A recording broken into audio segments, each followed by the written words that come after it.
بسم الله الرحمن الرحیم. خدا آن ملتی را سروری داد که تقدیرش به دست خیش بنوشت. این تقریبا همه سخنرانی من. ये तकरीबन मेरी तमाम तकरीर है. از خانم ها، آقایان، اساتید و مهمانان محترم، از عرض سلام دارم خدمت همتون از برگزار کنندگان این نشست ارزشمند که فرصتی برای بیان افکار و دغدغه‌های علامه اقبال است. سپاسگزارم. ख़वातीन व हज़रात, मुअज़्ज़ज़ असातिज़ा और मेहमानान मोहतरम गिरामी, मैं इस ग्रांक़द नशस्त जो हज़रत इकबाल रहमतुल्लाह के अफ़कार और उनकी फ़िक्री इज़्तिराबात के इजहार का मौका है कि मुंतज़िमीन का शुक्रगुज़ार हूँ. روابط امروز دو ملت ایران و پاکستان ریشه در تاریخ و فرهنگی غنی دارد. تاریخ روابط فرهنگی دو کشور پر از فرصت‌ها و چهره‌های درخشانی است که هر کدام در زمان خود به تقویت و غنای این روابط کمک کرده و به همین دلیل روابط ایران و پاکستان را ویژه ساخته است. روابطی که در طول سال‌های گذشته عمیق‌تر و مستحکم‌تر شده است. ईरान और पाकिस्तान की दो कौमों के आज के ताल्लुकात एक अजीम तारीख़ और मतमूल तहज़ीब में जड़ें रखते हैं.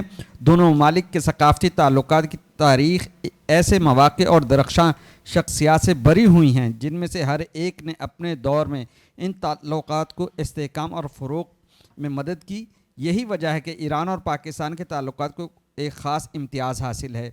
ये ताल्लुकात गुज़श्ता बरसों के दौरान मज़ीद गहरे और मुस्तहकम हुए हैं. زبان فارسی امروز صرف نظر از خاستگاه و مرزهای جغرافیایی به عنوان یکی از نمادهای ارزشمند وحدت و همدلی و دوستی بین دو ملت ایران و پاکستان شناخته شده است. در هر کجای این سرزمین پاک و این شهر پر از گنجینه و فرهنگ و ادب و هنر قدم می‌گذاریم، نشانه‌هایی از زبان فارسی را مشاهده می‌کنیم.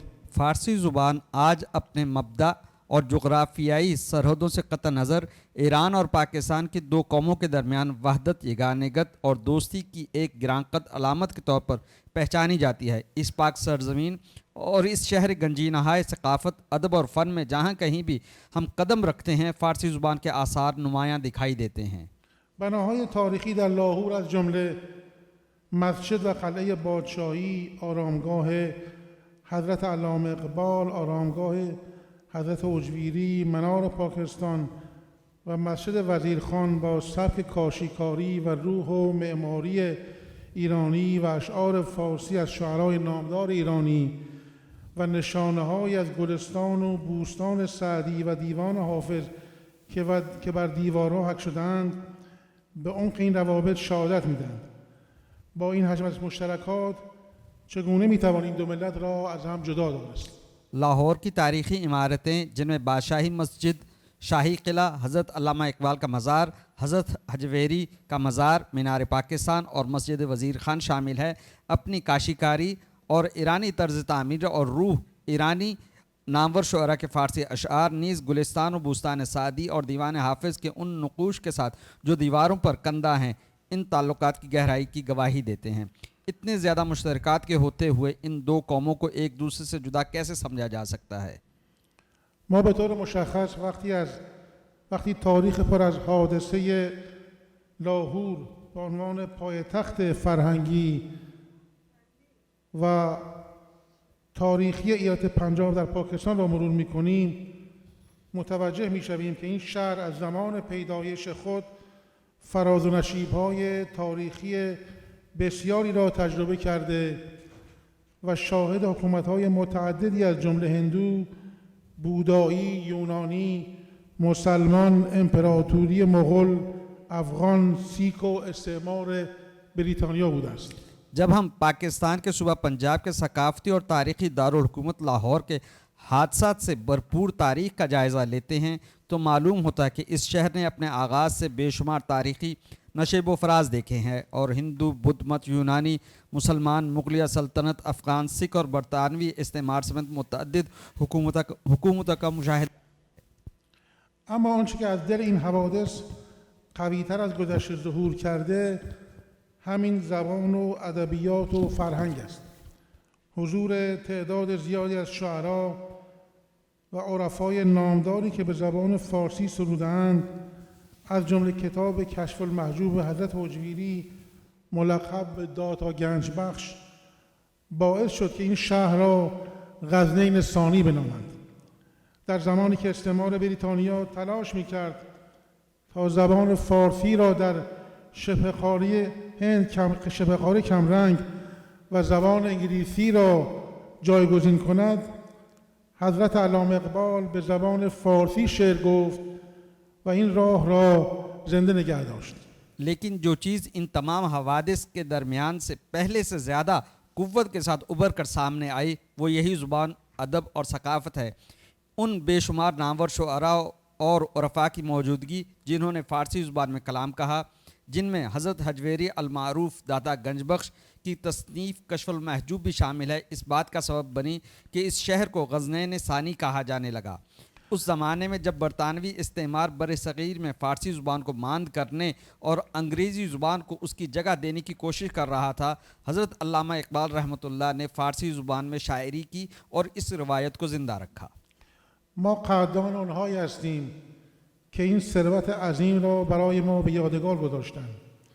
شخصیت‌های بزرگی که هر کدام در تعیین مسیر زندگی ما نقش داشتند و این ثروت گرانبها را نسل به نسل در اختیار ما قرار دادند و حضرت علامه اقبال مانند ستاره‌ای درخشان می‌درخشد. شخصیت ماندگاری که زیباترین اشعار خود را به زبان فارسی سروده که از بهترین آثار وی محسوب می‌شوند. شخصیتی که امام شهید خامنه‌ای وی را متفکری بزرگ، مصلح عظیم الشأن دوران معاصر و انقلابی و مبارز خستگی ناپذیری نامیدند.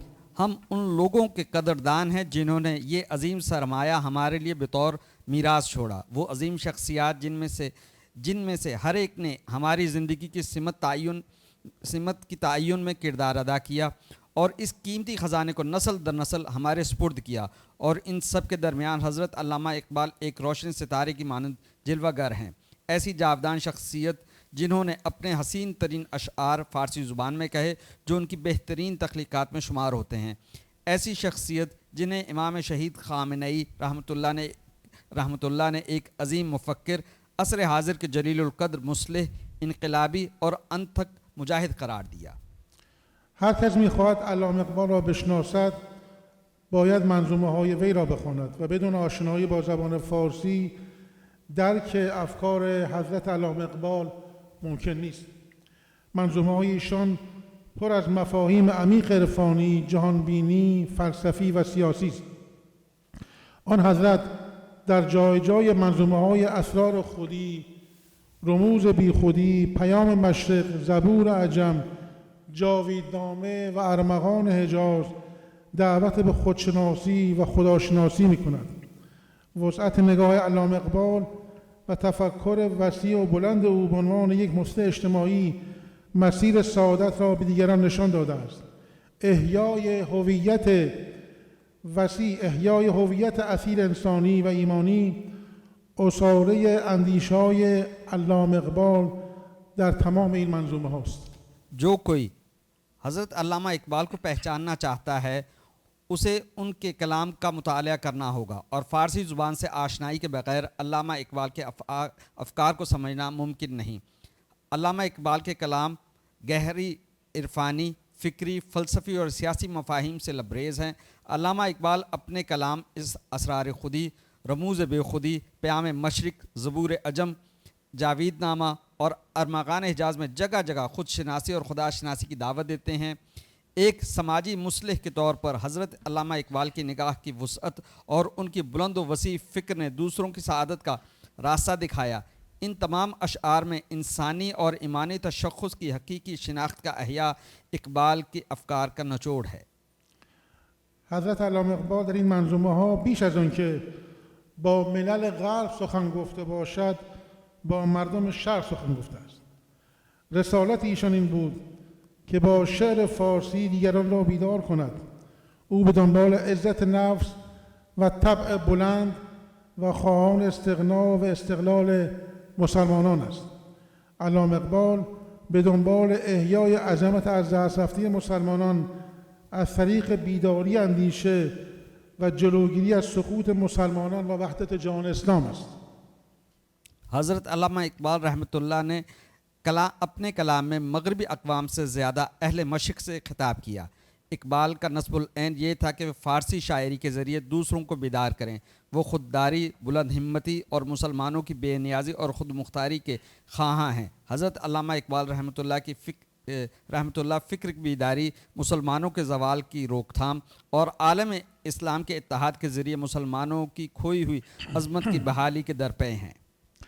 از نگاه علامه اقبال عشق و معنویت و اصالت انسانی موتور متحرکه تمدن شرق است و در این تمدن اسلامی مرزهای جغرافیایی اعتبار ندارند.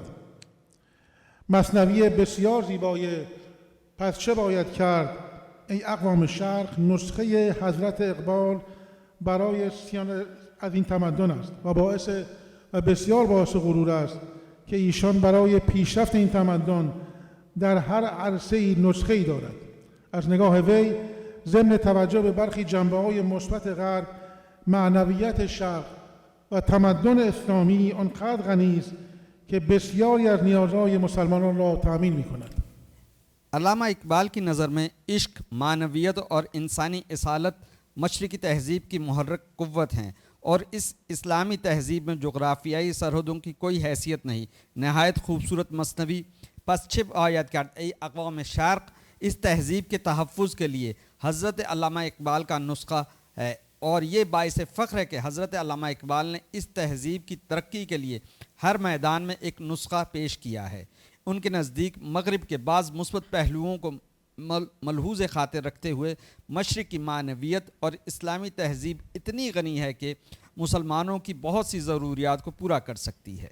ما از سر این سوال ارزشمند تاریخی چه می‌خواهیم؟ همه ما می‌دانیم که از قرن چهارم هجری زبان فارسی در بین مردم شبه قاره رواج پیدا کرد و تا نیمه قرن 19 میلادی ادامه داشت. ولی با تسلط انگلیسی‌ها زبان فارسی غیر رسمی شد. امروز جایگاه این زبان کجاست؟ همه ما آرزوهای علامه اقبال را می‌دانیم. हम इन कीमती तारीख़ी सवाबिक़ के बयान से क्या चाहते हैं? हम सब जानते हैं कि चौथी सदी हिजरी से फ़ारसी ज़ुबान बरे सग़ीर के लोगों में राइज हुई और 19वीं सदी ईसवी के वसत तक कायम रही, लेकिन अंग्रेज़ों के गलबे के बाद फ़ारसी ज़ुबान गैर सरकारी बना दी गई। आज इस ज़ुबान का मुकाम कहाँ है? हम सब अल्लामा इकबाल के ख्वाबों से आगाह हैं। حضرت علامه اقبال به دنبال وحدت جهان اسلام و سربلندی تمدن اسلامی بود. وی معتقد بود که ظرفیت و توانایی و امکانات کشورهای اسلامی در عرصه‌های اقتصادی و سیاسی می‌تواند از جهان اسلام یک بلوک قدرتمند و یک سازمان اتحاد بین‌المللی مسلمانان و امت واحده اسلامی بسازد. اگرچه امروز مسلمانان در سازمانی با عنوان سازمان همکاری‌های اسلامی OIC جمع شده‌اند، اما حتی با وجود چنین سازمانی ما به چه میزان از افکار بلند اقبال فاصله داریم؟ अल्लामा इकबाल आलम इस्लाम के इत्तेहाद और इस्लामी तहज़ीब की सरबुलंदी के ख्वाहां थे।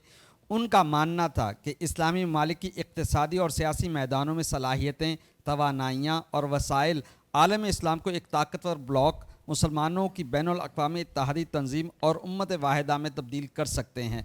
अगरचे आज मुसलमान इस्लामी ताउन तंजीम यानी OIC के उन्वान से एक इदारे में जमा है, लेकिन ऐसी तंजीम के बावजूद भी हम हज़रत अल्लामा इकबाल के बुलंद अफ़कार से किस कदर दूर हैं।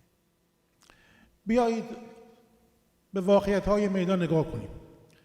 در تاریخ 28 فوریه دو رژیم جنایتکار صهیونیستی و امریکا به جمهوری اسلامی ایران به عنوان یکی از کشورهای اسلامی حمله نظامی کرده و رهبر معظم انقلاب امام خامنه‌ای را به شهادت رساندند.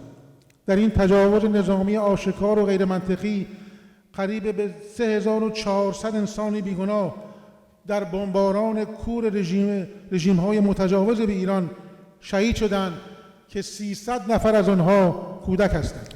आइए ज़मीनी हक़ाइक़ पर नज़र डालें। 28 फरवरी को सेहूनी और अमेरिकी दो मुजरिम रजीम ने इस्लामी जमहूरिया ईरान, जो इस्लामी ममालिक में से एक है, पर अस्करी हमला किया और हम पर जंग मुसल्लत कर दी और रहबर मुअज़्ज़म इनकलाब इमाम ख़ामनेई को शहीद कर दिया। इस खुली और गैर मंतकी अस्करी जारहियत में ईरान पर जारह रजीम्स की अंधाधुंध बमबारी में तकरीबन 3400 बेगुनाह इंसान शहीद हो चुके हैं, जिनमें 300 बच्चे शामिल हैं। نیروهای متجاوز امریکا در همون روز اول جنگ مدرسه میناب را با 2 موشک به کلی نابود کردند که در این بمباران وحشیانه 168 دانش آموز کودک به شهادت رسیدند، به گونه‌ای که جنازه یکی از آنها هنوز پیدا نشده است. जारह अमेरिकी अफवाज ने जंग के पहले दिन ही मीनाब के स्कूल को 2 मिसाइलों से मुकम्मल तौर पर तबाह कर दिया। इस वहशियाना बमबारी में 168 मासूम तालिब इल्म शहीद हो गए, यहाँ तक कि उनमें से एक बच्चे की लाश अभी तक नहीं मिल सकी। رئیس جمهور کشوری با 250 سال سابقه تمدن تهدید کرده بود که ایران را با 5000 سال سابقه تاریخ و تمدن به اصل حجر برمیگرداند. این روشنترین تفسیر از قانون جنگل و جنایت علیه بشریت است. البته این عجیب نیست، چون آقای ترامپ در دور اول ریاست جمهوری در ژانویه 2020 نیز تهدید کرده بود که به 52 نقطه فرهنگی ایران حمله می کند. این یعنی حمله به مزار حافظ و سعدی در شیراز، فردوسی در مشهد، عطار و خیام در نیشابور، بابا طاهر و ابو علی سینا در همدان و شمس تبریزی در شهر خوی.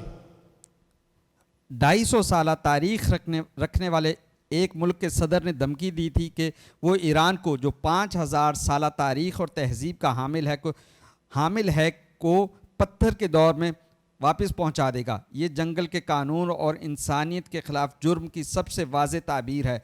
अलबत्ता ये कोई अजीब बात नहीं, क्योंकि मिस्टर ट्रंप ने अपनी पहली सदारती मुद्दत में जनवरी 2020 में भी धमकी दी थी कि वो ईरान के 52 सकाफ़ती मकामात पर हमला करेगा।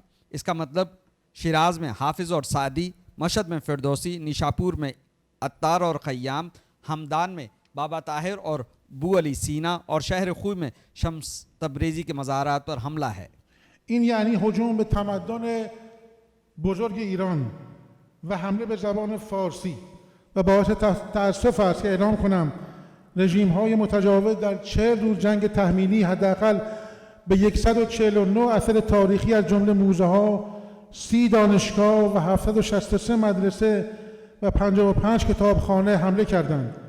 تهدیدات رژیم‌های متجاوز هنوز ادامه دارد و چنانچه دوباره به ایران حمله کنند ما قاطع‌تر و محکم‌تر از قبل پاسخ خواهیم داد. इसका मतलब ईरान की अजीम तहजीब पर यलगार और फ़ारसी ज़ुबान पर हमला है, और अफसोस के साथ कहना पड़ता है कि जारह रजीम्स ने 40 रोज़ा मुसल्लत करदा जंग के दौरान कम से कम 149 तारीख़ी आसार, जिनमें अजायबघर, 30 जामियात, 763 स्कूल और 55 कुतुबखाने शामिल हैं, पर हमला किया। जारह रजीम्स की धमकियाँ अब भी जारी हैं, और अगर उन्होंने दोबारा ईरान पर हमला किया तो हम पहले से ज़्यादा मजबूत और फैसला कुन जवाब देंगे। نکته تلخ ماجرا این است که حداقل 5 کشور عرب مسلمان و همسایه ایران در حوزه جنوبی خلیج فارس سرزمین خود را در اختیار متجاوزان قرار دادند. از این کشورها که ما آنها را برادران خود می‌دانیم باید پرسید که شما در قبال شهادت 279 دانش آموز از جمله 168 دانش آموز کودک میناب چه کردید؟ چرا این جنایت وحشیانه را محکوم نکردید؟ مگر همسایگی خوب سفارش و میراث پیامبر اسلام نبود؟ مگر قرآن نفرمود که ای اهل ایمان یهود و نصارا را به دوستی نگیرید؟ इस माजरा का तल्ख पहलू ये है कि खलीज फ़ारस के जनूबी ख़ित्ते में वाक़ कम से कम 5 अरब मुसलमान और ईरान के हमसाए ममालिक ने अपनी सरज़मीन जारहीन के हवाले कर दी। इन ममालिक जिन्हें हम अपना भाई समझते हैं से ये पूछना चाहिए कि आपने 279 तालिब इल्म जिनमें मीनाब के 168 मासूम बच्चे भी शामिल हैं की शहादत के सिलसिले में क्या किया? आपने इस वहशियाना जुर्म की मजम्मत क्यों नहीं की? क्या अच्छा हमसाया होना रसूल इस्लाम सल्लल्लाहु अलैहि वसल्लम की वसीयत और मीरास ना थी? क्या कुरान ने ये नहीं फरमाया कि ए अहले ईमान यहूद व नसारा को अपने दोस्त ना बनाओ? ما صاحب یکی از کهن‌ترین تمدن‌های بشری هستیم و سیاست ما روابط خوب و رعایت حسن همجواری با همسایگان است. بسیار بدیهی است که امریکا و رژیم صهیونیستی برای منافع کشورهای عرب منطقه هیچ اهمیتی قائل نیستند. به همین دلیل ما معتقدیم که برون سپاری امنیت برای این کشورها هیچ امنیتی نمی آورد. کشورهای منطقه می توانند با همکاری با یکدیگر صلح و آرامش را به منطقه برگردانند. हम इंसानी तारीख़ की कदीम तरीन तहजीबों में से एक के हामिल हैं और हमारी पॉलिसी हमसाय मालिक के साथ अच्छे ताल्लुकात और हुस्न हमजवारी पर मबनी है। ये बात वाज़ेह है कि अमेरिका और सहनी रजीम ख़ित्ते के अरब ममालिक के मफादात को कोई अहमियत नहीं देते। इसीलिए हमारा मानना है कि सिक्योरिटी का आउटसोर्सिंग करना इन ममालिक के लिए कोई अमन फराहम नहीं करेगा। ख़ित्ते के ममालिक एक दूसरे के साथ ताआवुन के ज़रिए ख़ित्ते में अमन व अमान वापस ला सकते हैं। این حوادث نشان می‌دهد که برای ترویج افکار بلند علامه اقبال و بازسازی تمدن مسلمانان باید بیشتر تلاش کرد. پاسداری از گنجینه‌های مانند علامه اقبال وظیفه سنگینی است. تحکیم ارتباط نسل فعلی و نسل‌های آینده با بزرگان تاریخی این کشور راز جاودانگی پاکستان است. پاکستان همیشه زنده است چون علامه اقبال زنده است. ये वाक़यात इस बात की निशानदही करते हैं कि हज़रत अल्लामा इकबाल के बुलंद अफ़कार की तरवीज और मुसलमानों की तहज़ीब की तामीर नौ के लिए मज़ीद कोशिशें करने की ज़रूरत है। हज़रत अल्लामा इकबाल जैसी अजीम शख्सियात के गंजीने की हिफाजत एक भारी ज़िम्मेदारी है। मौजूदा नस्ल और आने वाली नस्लों का इस मुल्क की अजीम तारीख़ी शख्सियात के साथ ताल्लुक़ मजबूत बनाना ही पाकिस्तान की हयात जावेदानी का राज है। पाकिस्तान हमेशा ज़िंदा है क्योंकि अल्लामा इकबाल ज़िंदा हैं। من در پایان غزلی از علامه اقبال میخونم، البته نیازی به ترجمه نداره چون خود دوستان ظاهرا زبان فارسیشون این رو متوجه میشن. مثل آینه مشو محو جمال دیگران. آقای رئیس جمهور پزشکیان وقتی به لاهور اومدن بر مزار اقبال در دفتر یادبود علامه اقبال همین شعر رو با خط خودشون نوشتن چون ما معتقد واقعا به این شعریم. مثل آینه مشو محو جمال دیگران، از دل و دیده فروشوی خیال دیگران. آتش از ناله مرغان حرم گیر و بسوز، آشیانی که نهادی به نهال دیگران. در جهان بال و پر خویش گشودن آموز، که پریدن نتوان با پر و بال دیگران. مرد آزادم و آنگونه غیورم که مرا میتوان کشت به یک جام زلال دیگران.